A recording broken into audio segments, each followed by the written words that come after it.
Hello everyone, स्वागत है आप सभी का मेरे यूट्यूब चैनल स्टडी वर्ल्ड 55 के आज के इस वीडियो में। आई होप आप लोग बहुत अच्छे होंगे। तो फ्रेंड्स, इस वीडियो में हम 27 जुलाई के बिहार पुलिस के पूछे गए क्वेश्चंस का डिस्कस करने वाले हैं, जो कि आपका वायरल क्वेश्चन था, उसका डिस्कस करेंगे। तो विदाउट एनी फर्दर डिले चलिए स्टार्ट करते हैं क्वेश्चन की तरफ। जो भी चैनल पे न्यू है, चैनल को सब्सक्राइब जरूर कीजिएगा, बेल नोटिफिकेशन ऑन कर लीजिएगा, ताकि आपको ऐसी वीडियोस हमेशा मिलते रहें। तो चलिए, क्वेश्चन क्या था? सशस्त्र सीमा बल एसएसबी किस देश से भारत की रक्षा करता है? तो सशस्त्र सीमा बल एसएसबी भारत का एक केंद्रीय सशस्त्र पुलिस बल है, जो मुख्य रूप से नेपाल और भूटान के साथ भारत की सीमाओं की रक्षा करता है। जिन्होंने भी नेपाल और भूटान किए होंगे, उनके बिल्कुल करेक्ट आंसर हो जाएंगे। नेक्स्ट आपका क्वेश्चन था कि भगजोगनी कहानी के लेखक कौन थे और इनका जन्म कब हुआ था? तो भगजोगनी कहानी के लेखक थे शिवपूजन सहाय। यह कहानी का प्लॉट नामक संग्रह का हिस्सा है। शिवपूजन सहाय ने इस कहानी में भगजोगनी नाम की एक पात्र का उपयोग किया है, जो एक ग्रामीण परिवेश से संबंधित है। तो आपसे क्वेश्चन पूछा गया था कि शिवपूजन सहाय का जन्म कब हुआ था? तो इनका जन्म हुआ था 9 अगस्त 1893 ईस्वी में। भोजपुर में इनका जन्म हुआ था। नेक्स्ट आपसे पूछा था कि स्वप्न को याद रखने के लिए कौन से विटामिन यूज की जाती है? तो स्वप्न को याद रखने के लिए विटामिन B6 का यूज किया जाता है। B6 को पैराडॉक्सिन भी बोलते हैं। तो विटामिन B6 का यूज स्वप्न को याद रखने के लिए किया जाता है। तो B6 जिन्होंने भी किया होगा उनके करेक्ट हो जाएंगे। यह विटामिन सपनों को याद रखने की क्षमता में सुधार कर सकता है, और कुछ अध्ययनों से पता चला है कि यह स्मृति हानि को भी कम कर सकता है। नेक्स्ट आपका क्वेश्चन था कि किस संघ में घोंघा, सीप, सिक्विड, ऑक्टोपस और अन्य कई जीव शामिल हैं? तो करेक्ट आंसर हो जाएगा मोलस्का संघ में।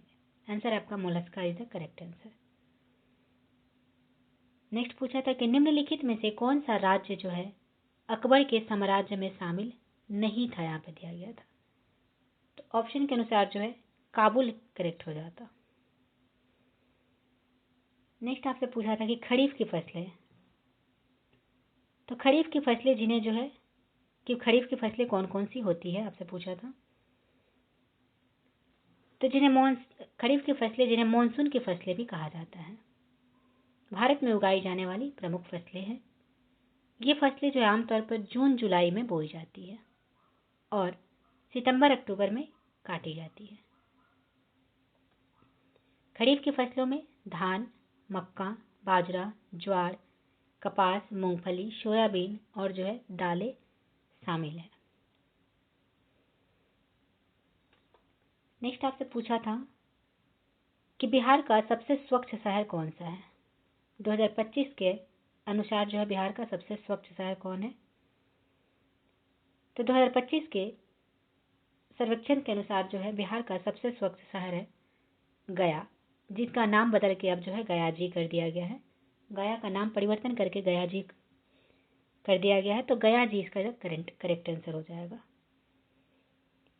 गया जी ने 3 से 10 लाख की आबादी वाले शहरों में बिहार में पहला स्थान हासिल किया है और देश में 27वां स्थान प्राप्त किया है।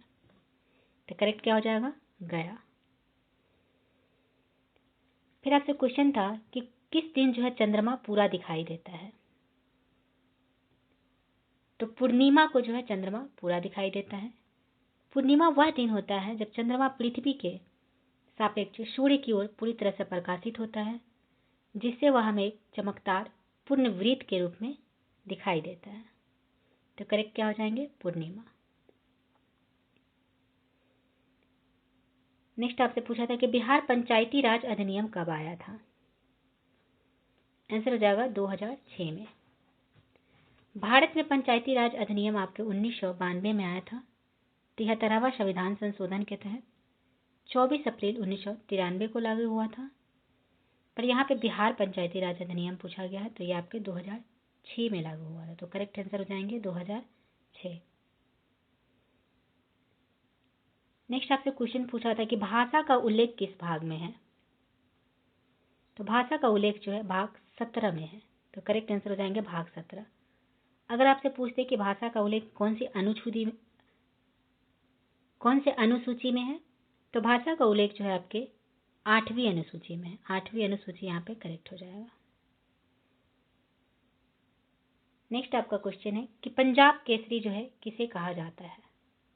तो पंजाब केसरी जो है लाला लाजपत राय को बोला जाता है। तो करेक्ट आंसर हो जाएगा लाला लाजपत राय। पोलियो वैक्सीन की खोज किसने की थी। तो ये किए थे जॉन सॉल्क के द्वारा जो है पोलियो वैक्सीन की खोज की गई थी।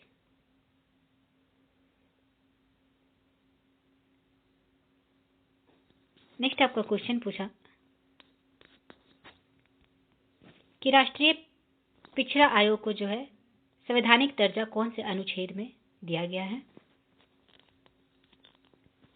तो 102वें संविधान संशोधन अधिनियम के तहत 2018 में राष्ट्रीय पिछड़ा आयोग यानी कि एनसीबीसी को संवैधानिक दर्जा दिया और अनुच्छेद 338 बी और 342 ए को जो है संविधान में शामिल किया गया। तो कौन से संविधान संशोधन के द्वारा जो है राष्ट्रीय पिछड़ा आयोग को संवैधानिक दर्जा दिया गया। तो करेक्ट हो जाएंगे 102वें संविधान संशोधन। नेक्स्ट आपका क्वेश्चन पूछा था कि बिहार के प्रथम राज्यपाल कौन थे। तो ये थे आपके जयराम दौलतराम।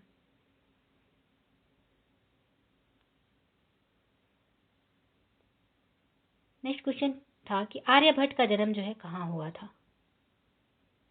तो आर्यभट्ट का जन्म जो है बिहार के कुसुमपुरा में हुआ था, जो वर्तमान में पटना बिहार में स्थित है।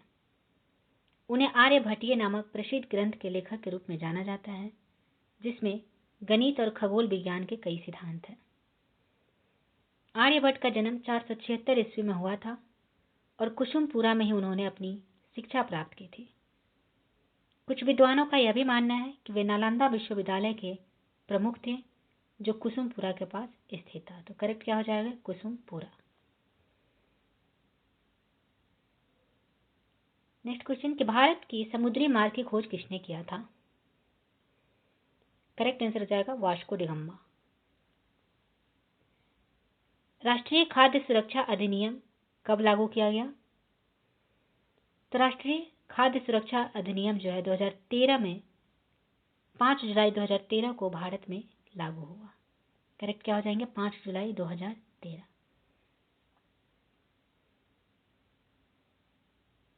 नेक्स्ट क्वेश्चन पूछा था कि धर्म चक्र स्तूप जो है ये कहाँ है।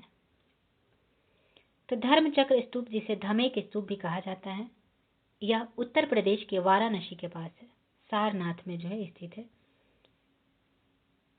गौतम बुद्ध के द्वारा जो है पहला उपदेश सारनाथ में ही दिया गया था। विमल बहुगुणा का संबंध किससे है।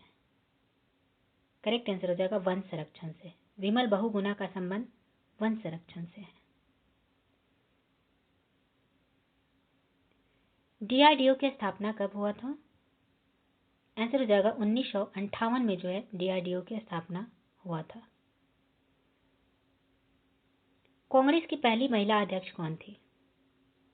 करेक्ट आंसर हो जाएगा एनी बेसेंट, जो कि कोलकाता अधिवेशन 1917 के कोलकाता अधिवेशन में जो है अध्यक्षता की थी। तो कांग्रेस की पहले महिला अध्यक्ष कौन थी। तो ये हो जाएंगी एनी बेसेंट, यहाँ पे करेक्ट हो जाएगा। यहीं पे अगर आपसे पूछ दे कि कांग्रेस की जो है पहली भारतीय महिला अध्यक्ष कौन थी, तब वो आपकी हो जाएंगी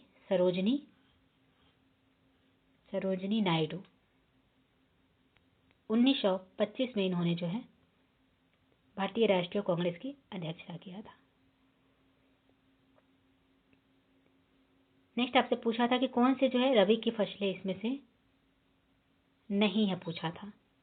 तो रबी की फसलें वे फसलें हैं फिर आपसे पूछा गया था कि रबी की फसलें कौन सी नहीं है और ये जो है कौन से मौसम में उगाए जाते हैं, किस महीने में उगाए जाते हैं।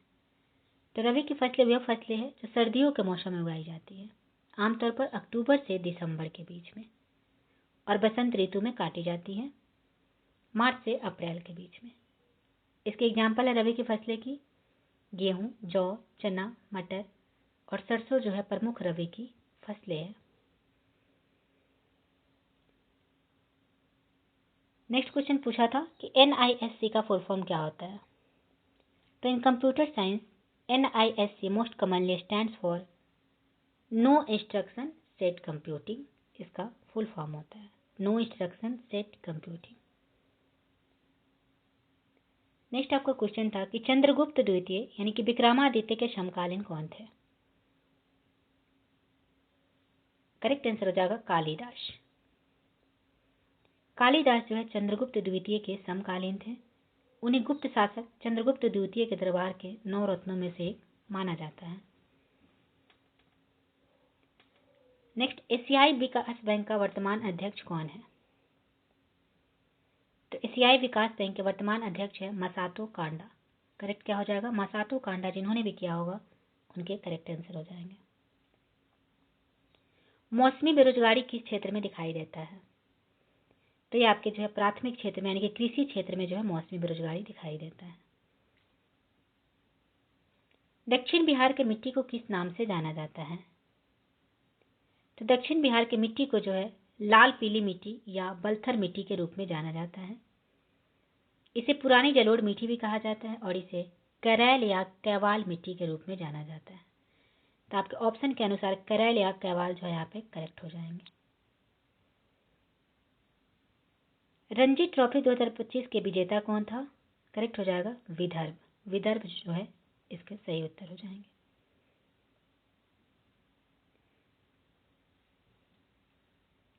क्वेश्चन पूछा था कि बंगाल की खाड़ी में जो है कौन सी नदियां गिरती है। तो बंगाल की खाड़ी में कई महत्वपूर्ण नदियां गिरती है, जिनमें गंगा, ब्रह्मपुत्र, गोदावरी, कृष्णा, कावेरी, महानदी, ब्राह्मणी और बैतरणी शामिल है। यह नदियां भारत, बांग्लादेश और म्यांमार जैसे देशों से होकर बहती है। भारत में विमान सेवा की शुरुआत कब हुआ था। करेक्ट आंसर हो जाएगा 1911 में जो है भारत में विमान सेवा की शुरुआत हुआ था। चुनाव या निर्वाचन से संबंधित अनुच्छेद कौन से हैं। तो अनुच्छेद 324 यहाँ पे करेक्ट हो जाएंगे। 1950 में संविधान में कितने अनुच्छेद थे। तो 1950 में संविधान में जो है 395 अनुच्छेद थे। 22 अनुसूची थी,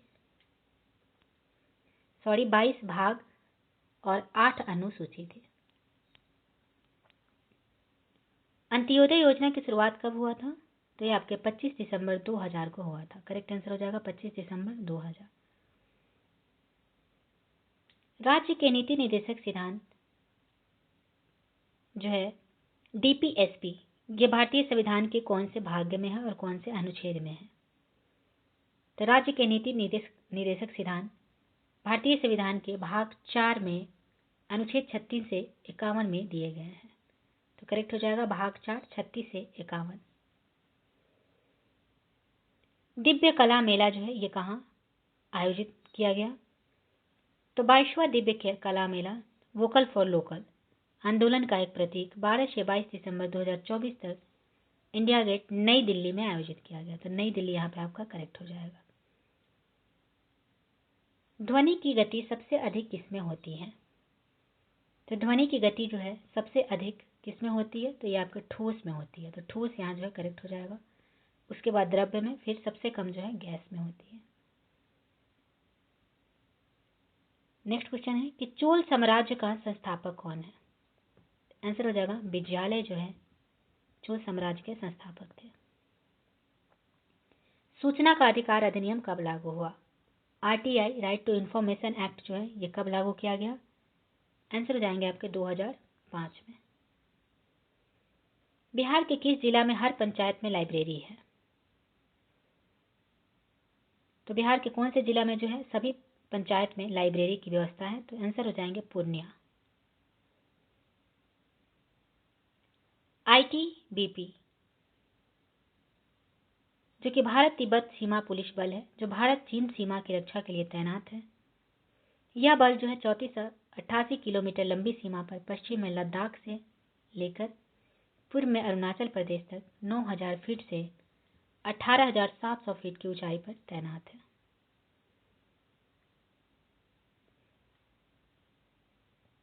तो ITBP के जो है फुल फॉर्म क्या होता है? तो इंडो टिबेटियन बॉर्डर पुलिस। ये भारत तिब्बत सीमा पुलिस का जो है बल है। नेक्स्ट, सतत विकास लक्ष्य के अनुसार भारत में गरीबी समाप्त करने का लक्ष्य कब तक रखा गया है?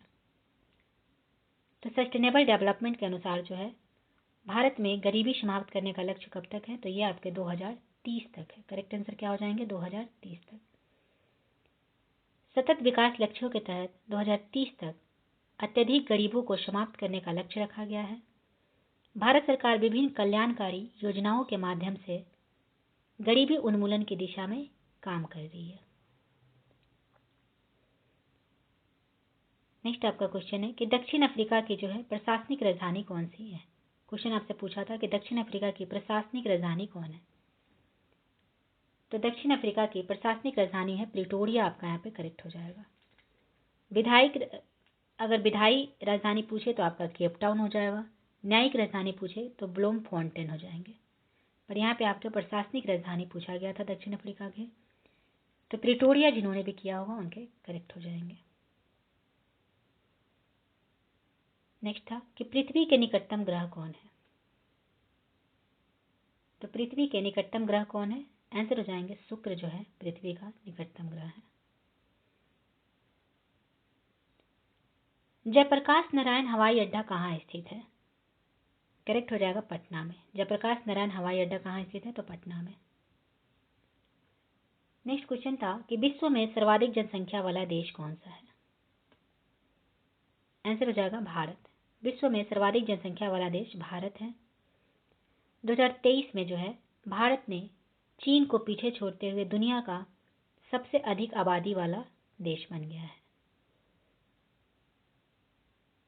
नेक्स्ट आपका क्वेश्चन था कि केंद्र शासित प्रदेश में किसका शासन होता है? आंसर हो जाएगा राष्ट्रपति का। केंद्र शासित प्रदेश में जो है राष्ट्रपति का शासन होता है। एल्काइन का सामान्य सूत्र क्या होता है? तो CnH2n-2 इसका सामान्य सूत्र होता है। काजीरंगा राष्ट्रीय उद्यान कहाँ स्थित है? करेक्ट हो जाएगा असम में। नेक्स्ट आपका क्वेश्चन पूछा था कि बारडोली सत्याग्रह का नेतृत्व किसने किया था? आंसर हो जाएंगे सरदार वल्लभ भाई पटेल के द्वारा जो है बारडोली सत्याग्रह का नेतृत्व किया गया था। इसी सत्याग्रह में जो है बारडोली की महिलाओं के द्वारा सरदार वल्लभ भाई पटेल को सरदार की उपाधि दी गई थी। नेक्स्ट, गुलामगिरी पुस्तक के लेखक कौन है? आंसर हो जाएगी ज्योतिबा राव फुले। भाखड़ा नंगल बांध किस नदी पर स्थित है? तो भाखड़ा नंगल बांध जो है कौन सी नदी पर स्थित है? तो सतलज ब्यास नदी पर भाखड़ा नंगल बांध स्थित है। तो जिन्होंने भी सतलज ब्यास किए होंगे उनके करेक्ट हो जाएंगे। नेक्स्ट आपका क्वेश्चन है वाल्मीकि आश्रम बिहार के किस जिले में स्थित है? आंसर होगा पश्चिमी चंपारण में। ग्लूकोज का सूत्र क्या होता है? ग्लूकोज का सूत्र होता है C6H12O6। ये ग्लूकोज का सूत्र होता है। तो जिन्होंने भी C6H12O6 किए होंगे उनके करेक्ट आंसर हो जाएंगे। नेक्स्ट आपका मैच द फॉलोइंग क्वेश्चन पूछा था, जिसमें इसमें आपका जो है आविष्कारक का नाम दिया हुआ था और उनके नाम दिए और उनका खोज कौन सी खोज किए गए थे ये दिया हुआ था। तो प्रुकिंजे का दिया हुआ था। तो प्रुकिंजे जो है प्रोटोप्लाज्म की खोज किए थे। प्रुकिंजे ने कोशिका के तरल पदार्थ के लिए प्रोटोप्लाज्म शब्द का प्रयोग किया था। रॉबर्ट कोच जो है जीवाणु विज्ञान यानी कि बैक्टीरियोलॉजी का खोज किए थे। रॉबर्ट कोच ने जीवाणु विज्ञान के क्षेत्र में महत्वपूर्ण योगदान दिया, खासकर जीवाणुओं की भूमिका को बीमारियों से जोड़ने में। रॉबर्ट ब्राउन ये जो है आपके कोशिका में केंद्रक यानी कि न्यूक्लियस का खोज किए थे। रॉबर्ट ब्राउन ने 1831 में कोशिका के अंदर केंद्रक की खोज की। रॉबर्ट हुक की बात करें तो रॉबर्ट हुक ने कोशिका की खोज यानी कि सेल की खोज किए थे 1665 ईस्वी में। तो ये रहे 27 जुलाई के पूछे गए क्वेश्चंस जो कि आपके वायरल हो रहे थे। तो किसके जिले में ऐसा कुछ ये क्वेश्चन जो है आए हुए हैं, कमेंट करके ज़रूर बताइएगा। वीडियो अगर पसंद आए तो ज़्यादा से ज़्यादा जो है शेयर कीजिएगा, सब्सक्राइब कीजिएगा। तो चलिए मिलते हैं नेक्स्ट वीडियो में। Thank you very much.